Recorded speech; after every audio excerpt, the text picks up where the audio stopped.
Hi there. My name is Kate Barlow, and this is my application video for the counseling program at the University of Colorado Springs. The qualities that I possess that will make me a good counselor are my openness and my authenticity.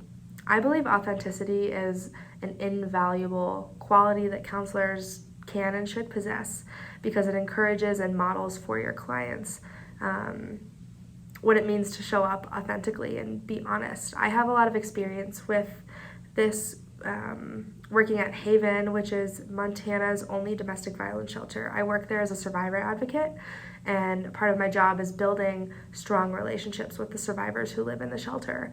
And I've found my authenticity to play a large role in aiding me in building those relationships, showing up as my authentic self, genuinely wanting to create these relationships with these women and not seeing them as less than or lesser based off of what they've experienced and the position that they're in. Just genuinely wanting to know them and help them in the ways that they are open to being helped. That has played a huge role in building those relationships, maintaining them, and also something I plan on bringing to the counseling profession.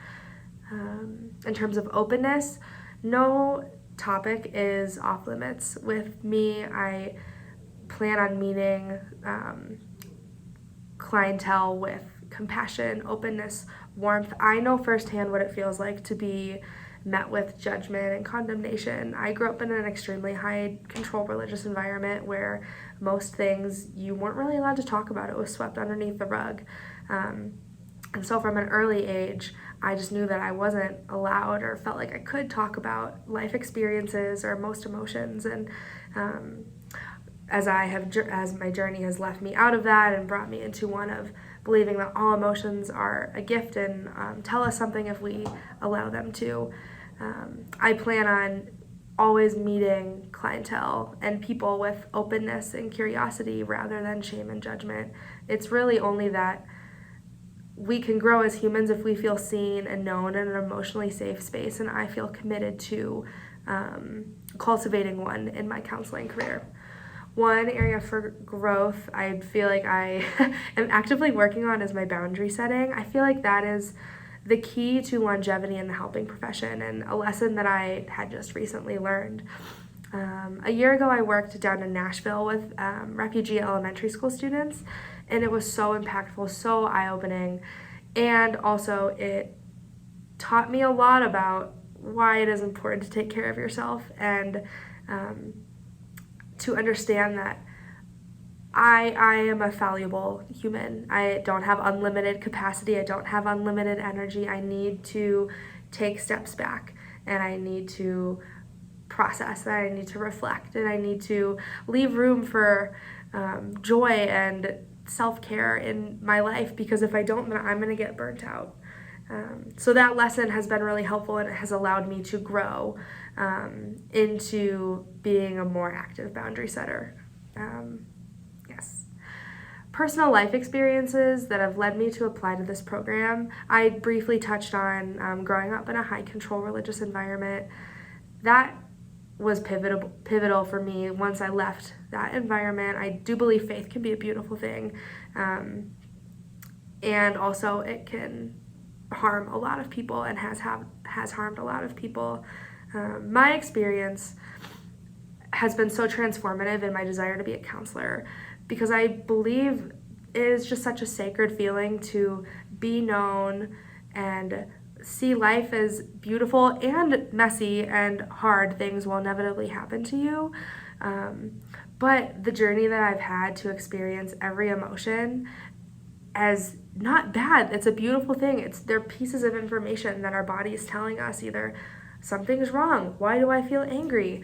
This brings me a lot of joy. Your body is so smart. And so learning how to attune my body and my mind and listen has been so transformative for me. And so to be able to, as a counselor, sit with other people and not tell them do this or do that, not give them advice, but sit there in warmth and empathy as they navigate trauma of many different forms, and meet them with openness, warmth, and whatever they're needing in that moment would be honestly my biggest dream come true. The things that led me to apply to this specific counseling program were your values on integrity and inclusive diversity. Obviously, working with refugees in Nashville, that was so pivotal. I think we need more counselors that are trauma informed and culturally informed, because that is just such an area I feel like that's growing in counseling, and you can't just counsel in one way. And so to have a counseling program like UCCS that is committed to inclusive diversity would be huge. That would give me the education that I would need, that I feel passionate about applying in my counseling career, is trauma-informed care and culturally informed care. Going along with that, my professional goals, I would love to start out in either like a rehab facility or some outpatient setting like that. And I think I would love to counsel emerging adults and adults, so really anything from 17 plus. I feel like when I have been working at Haven, that is mostly our clientele is ages 17 plus, and I have been really surprised that I've been able to develop a rapport so quickly with them. I just feel more connected to that age range. And I think in terms of populations served, I would love to work with survivors of domestic violence. I think my work at Haven has been so eye-opening for me, and it's something I have not personally experienced, so I'm able to counsel in a way that won't trigger me, and also just something I have experience with just in my work setting. I feel like I can relate to and would love to increase my knowledge on how to counsel for them. Ethics are so important in terms of guiding care and setting standards for the care that our clients are going to be receiving.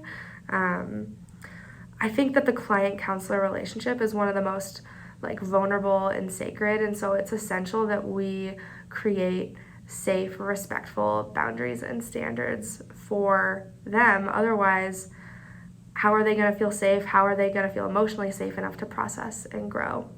In terms of relating to others who are different, I sit and I ask questions, and I don't pretend to have all of the answers. I do outside research, and I'm just vulnerable and open and knowing that I don't have all the answers, but going and looking for them. I don't expect the clients or whoever I'm serving to have all of those answers, or be able to share them even at all. That's not their job. My job as a counselor would be to do research, dig in, and also just sit there and know that my experience is different from theirs, and have respect for that.